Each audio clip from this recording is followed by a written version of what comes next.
All right. Thank you for joining us today, Mr. Rao. Would you like to go ahead and introduce yourself, what you do, and what you're responsible for securing? Yeah, thanks for having me on the podcast. Aby Rao, I'm based out of Raleigh, North Carolina. I'm a deputy CISO and a senior cybersecurity professional. I've been in this space for more than 16 years now and enjoy what I do. All right. So the focus of today's interview is all about AI. So as our first question, a lot of organizations are currently rushing to implement AI capabilities. From a security leadership perspective, where do you see the biggest disconnect between AI adoption and AI readiness? Um, More than disconnect, what I see is just a knowledge gap in how we could utilize AI within cybersecurity space. So there is an aspect of AI for cybersecurity, which means that you can utilize AI capabilities within your daily functions as a cybersecurity professional. And then there is security for AI. So that generally deals with cybersecurity controls for utilization of AI in products and services. So your question is more targeted towards the former, which is how can cybersecurity utilize AI? I think there's tremendous potential. One of the critical things that we as professionals have to deal with is a mindset shift. And what I mean by that is all our career, we are operators. We go out there, we buy cybersecurity tooling, we unwrap the tool, we put it in our system, and off to the races, right? It really doesn't give us an opportunity to be builders, to be innovators, because we just buy tools and we just adapt to what the tool wants us to do. And that's the mindset shift I'm talking about. I really feel like we are at a point right now where we can change the way we operate. I'm not claiming that we don't have to be operators anymore, but I really feel we are at a strong point where we can be builders. And that's the disconnect I see when I talk to cybersecurity professionals is Gen AI is great. Content creation is great. Report writing is wonderful. We can save a lot of time there, but there is a lot more than that. And there is a strong aspect of creator and creation that we can go through with the help of AI. And one specific use case I want to talk about is our ability to gather signals from our existing tooling that we have, and Mhm. then building something on top of that that's of value to our company, our teams, our departments.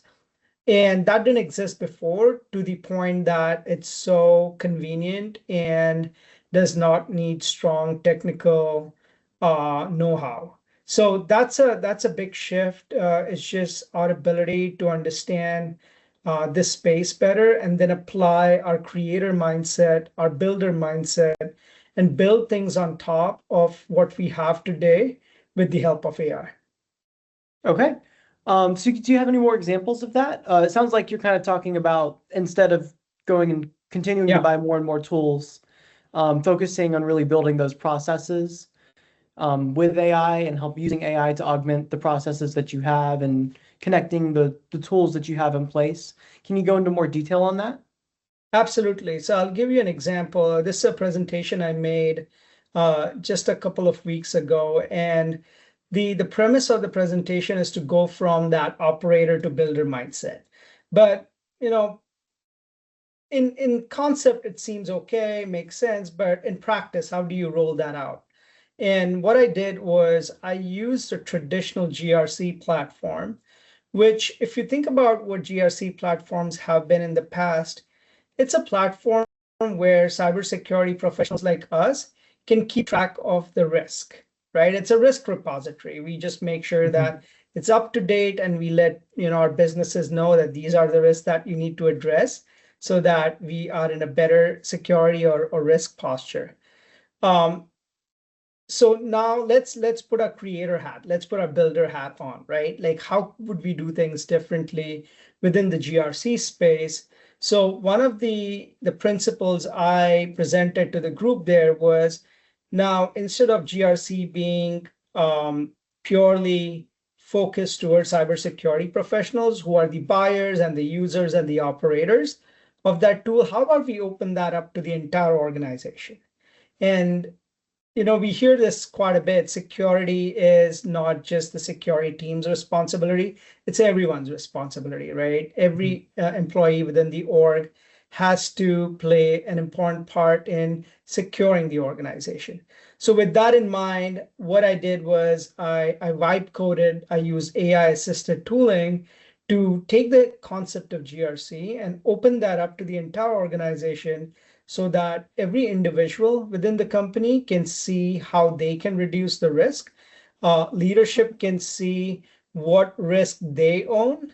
And then Mhm. as you go higher in the org, the C-suite can see what risk are they dealing with from the lens of financial risk, legal risk, Mhm. operational risk. That's it's a fairly fresh perspective in terms of execution, and I built a solution using, AI, using Google AI Studio to demonstrate what that looks like. And if you were to put them side by side, you can tell the difference between, the legacy GRC tool is very focused towards technology-minded individuals like cybersecurity professionals or IT organizations, whereas the tool that I built to demonstrate this principle is much more open. It speaks to pretty much every individual within the org. So that's the example that I gave there, but I'm sure you can extend that to identity access management tools or Mhm. IT operational tools. I think, sky's the limit with what we have out there. Yeah, that's really interesting. So that actually reminds me, this week I was just at a Gartner conference, and one of the sessions that I sat in on was talking about the relationship between CISOs and CIOs, and how CISOs often are viewed as like they don't present the cyber risk in a way that helps the business, that focuses on like the business goals and how to move the business forward. They're viewed as kind of a roadblock. So that kind of what you're talking about kind of seems to fit into that, where you can use um, AI and things of that nature to really to pull in that business context and show to each person, this is how the risk relates to you and your role into the business as a whole. So that's really interesting. Yeah, and to take that a step forward, right? I think step one is awareness about the risk that you have the ability to reduce, or maybe you are bringing to the table, right? Maybe there's a risk Mhm. that you can help yourself. That awareness is step one. Step two is what do I do about it, right? Yeah, I Mhm. understand that I'm posing a reasonable amount of risk to our business. So, what do I do about it? That step is Mhm. something that the GRC tool that I built helps you with. So in your case, it may be, lack of your understanding around data loss protection. You're sending out unencrypted files through your email, bad practice. So, Sullivan, why don't you go through a training and then going forward, demonstrate that you're not sending these files, right? With Right. that, there is a drastic risk reduction, and your score as someone who's risky to the organization goes down. Like, you'll be perceived as someone who's risk conscious. So, I think there are two aspects in any situation within cybersecurity. One is awareness or Right. discovery and detection that we talk about. And then how do I address that? How do we address that as an organization? Same principles flow to this concept where you can do something today. You don't have to look left, right, or at the InfoSec team to help you reduce the risk. Excellent. So speaking of all the risks that AI can help us reduce, of course, there's also risks that are posed by AI being used by threat actors, whether it's deep fakes or any things of that nature. So what are some of the biggest risks to organizations you see being posed by AI? It's multifold question, right? In the sense that there is AI powered risk, things like deep fake and, Mhm. very sophisticated phishing. I think that's just going to rise over time. There is absolutely no doubt about that. The ability to um, misconfigure and use supply chain to inject risk within your organization is only going to grow. Mhm. And one that's on top of mind for everyone is the increasing pool of vulnerabilities that will be exposed very soon through projects like, Glasswing and Mythos. So Hmm. that's the third vector that I can think of is beyond the AI powered risk and supply chain risk, just the fact that you are sitting on a large legacy tech debt is concerning. And the volume of what will get exposed soon will be so extremely large that it will be quite challenging to operationalize remediation. I think those are the three main buckets that I see today. One thing that we don't talk enough is our lack of knowledge, awareness, and education in the AI space. I strongly feel that AI fluency within cybersecurity professionals need to improve, including myself. And that's why I'm going through a lot of my personal training. But we cannot ignore that. And lack of AI fluency is a risk in itself. So that's number four, the way I look at it. Yeah. Okay. So as far as those four different buckets of risk posed by AI, what are some of the top things organizations can do to mitigate those risks? Yeah, I want to touch upon the Mythos vulnerability, open the gate situation that we may have very soon, right? I think Mhm. what needs to happen here is a shift in organizational partnership, a shift in the way we collaborate with our technology team is really important. And more than buying new tools or figuring out how to triage large volume of vulnerabilities, what's really key right now at this minute is how do we build a strong partnership with our product team, our technology team, our engineers to build that two-gated um, solution. The first gate is something that we deal with, cybersecurity, is intaking these vulnerabilities that are identified by models such as Mythos. And the second gate is the remediation one, which we have to rely on our product technology and engineering team to address that.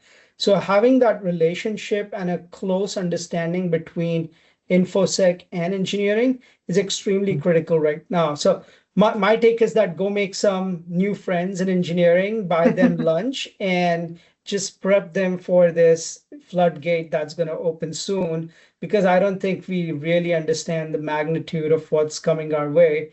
And that can only be minimized through strong relationship and operational modeling between us and the technology teams. Yeah, for sure. So are there any ways you can recommend that practical ways for security and development to work more closely together as we see, AI open the floodgates for vulnerability exploitation? Yeah, absolutely. I think what we could do today, even before we see these vulnerability exploitation records come through, is spend a little time doing some tabletop activities. So Mhm. number one is build relationship with executives, leadership, engineers, and that's the starting point.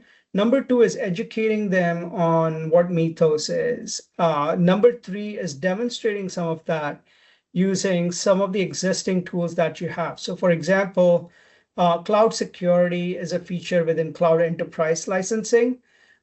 You can run some vulnerability reports. You can point, frontier models like ChatGPT and Claude to your GitHub repos and gather some data points today. You don't have to wait for the big Mythos to come through, right?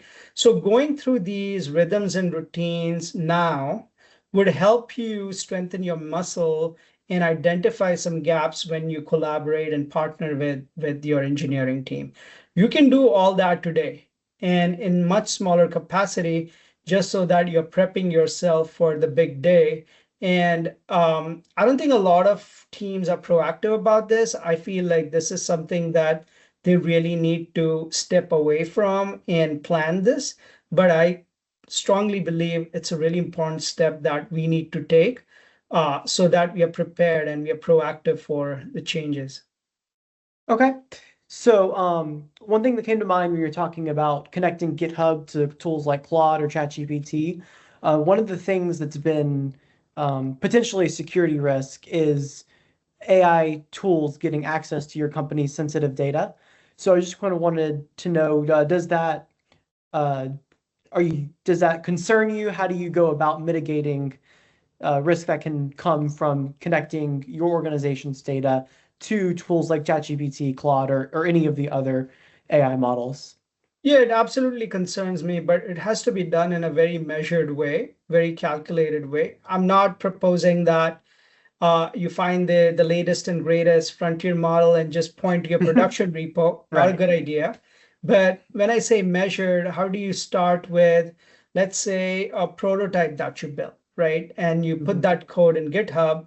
It's not production, it's not dev, it's not even demo. It's just a rapid prototype someone built, just so you get a sense of how the model operates. And it's very important to separate code from data, right? Uh, Mhm. I I feel like the moment you're mixing data, and especially sensitive data and credentials, that's when you lost half the battle.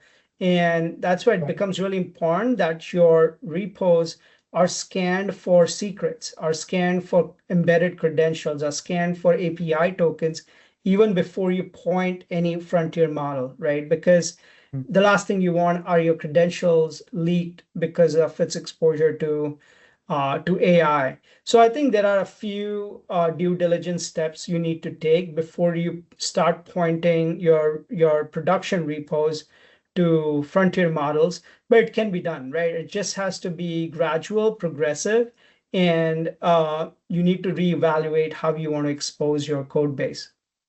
Okay.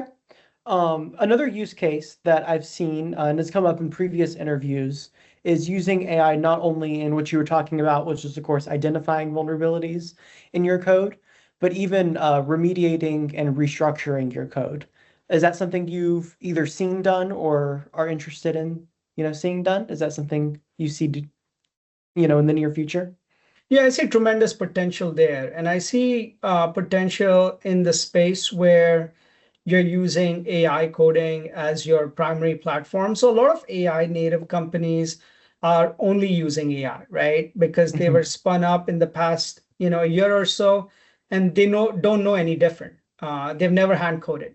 Mhm. Anthropic does 80% of their coding through their own frontier model. So I feel like there are certain situations where you may really have to rely on these models.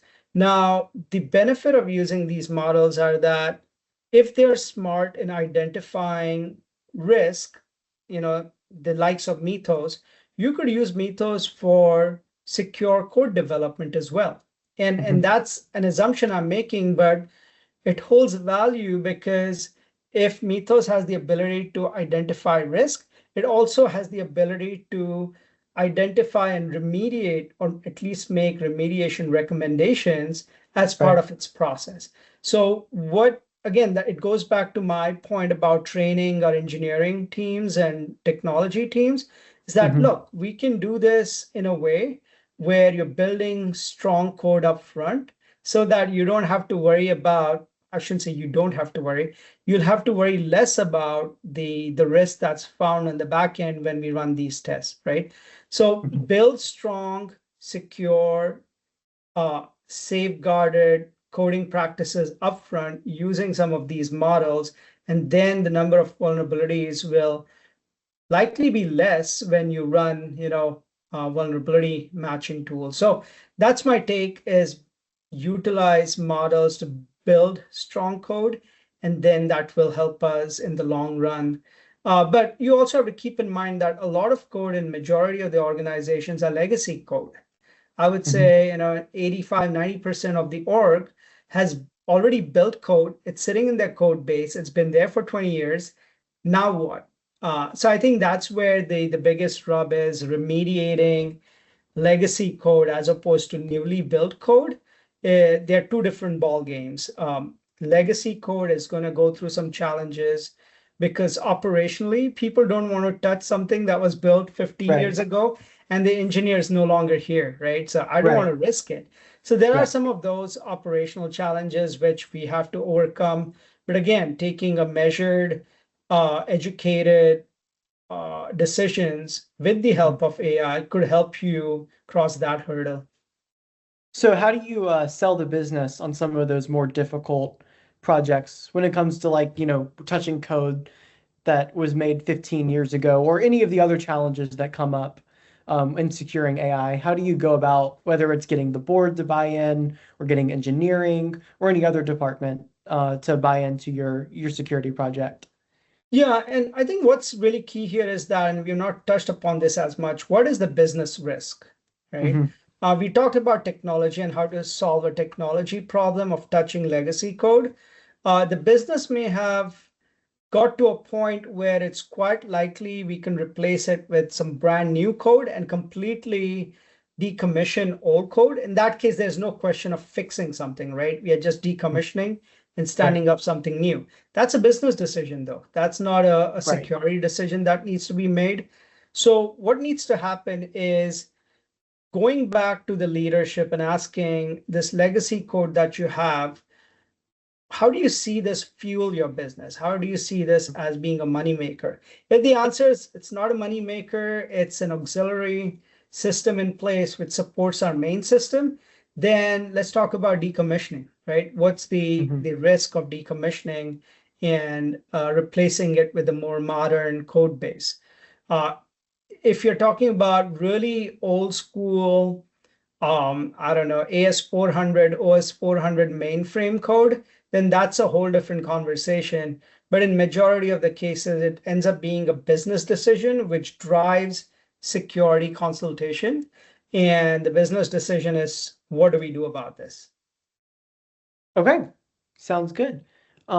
So second to last question as we wrap up, do you see any parallels between, uh, you know, 10, 15 years ago when cloud adoption was the biggest move for organizations? There were obviously security mistakes that were made in Yeah. that process. Do you see any parallels between cloud adoption and AI adoption? And if so, what are some of the mistakes that we can, learn lessons from so we don't repeat them again as we adopt AI? Yeah, I don't know about calling it parallels. I do see some common patterns between the two, but Hmm. what differentiates AI emergence as opposed to cloud emergence is that, let me give you a couple of examples, right? When cloud came out, it's a very deterministic technology. You spin up workloads, you get two workloads. You spin up a container, you get an operating container. But with AI being probabilistic and emerging on a daily basis, that gets extremely challenging. Hmm. That actually segues to the other part. The emergence is daily.